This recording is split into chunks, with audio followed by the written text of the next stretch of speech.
India गठबंधन में शामिल होंगे दो और बड़े दल, राज्यसभा में पलट जाएगा number game, PM Narendra Modi की बढ़ जाएगी मुश्किलें।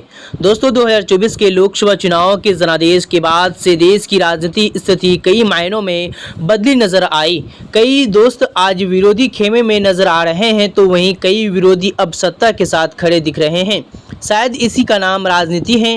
राजनीति में कभी कोई किसी का ना अस्थाई दोस्त होता है और ना ही अस्थाई दुश्मन। जिसको जहां फायदा दिखता है वो वहां चला जाता है। ऐसा ही इस समय भी हो रहा है। एनडीए सरकार के कार्यकाल में से नाराज वाईएसआरसीपी और बीजेडी इंडिया गठबंधन का हिस्सा बन सकते हैं। अगर ये इंडिया गठबंधन का हिस्सा बनते हैं तो एनडीए और नरेंद्र मोदी की मुश्किलें बढ़ सकती हैं। कभी भारतीय जनता पार्टी के साथ दोस्ती का रिश्ता रखने वाली बीजू जनता दल अब उनकी विरोधी पार्टी बन चुकी है। अटकलें लगाई जा रही है कि बीजेडी की नज़दीकियां इंडिया गठबंधन के साथ बढ़ रही है।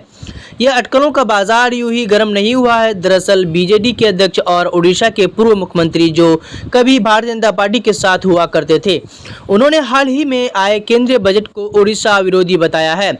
उन्होंने दावा किया है कि केंद्र ने राज्य की वास्तविक चिंताओं को नज़रअंदाज करने का काम किया, जबकि बीजेपी ने अपने घोषणा पत्र में उड़ीसा के लिए कई चुनावी वादे किए थे। इतना ही नहीं, आश्चर्य इस बात का हुआ कि जब वित्त मंत्री निर्मला सीतारमण बजट भाषण पर रही थी, उसी समय बीजेडी के सांसदों ने सदन से वॉकआउट कर दिया। दोस्तों एक और बीजेडी एनडीए सरकार को बाहर से समर्थन भी दे रही है तो वहीं केंद्र सरकार के बजट का विरोध भी कर रही है।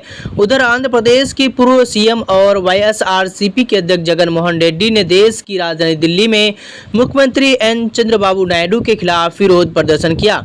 उनका आरोप है कि सत्ता में आने के बाद टीडीपी ने उनके पार्टी के खिलाफ हिंसक रूप अपना लिया। जगन मोहन ने इस विरोध प्रदर्शन में इंडिया गठबंधन के कई नेता भी शामिल हुए।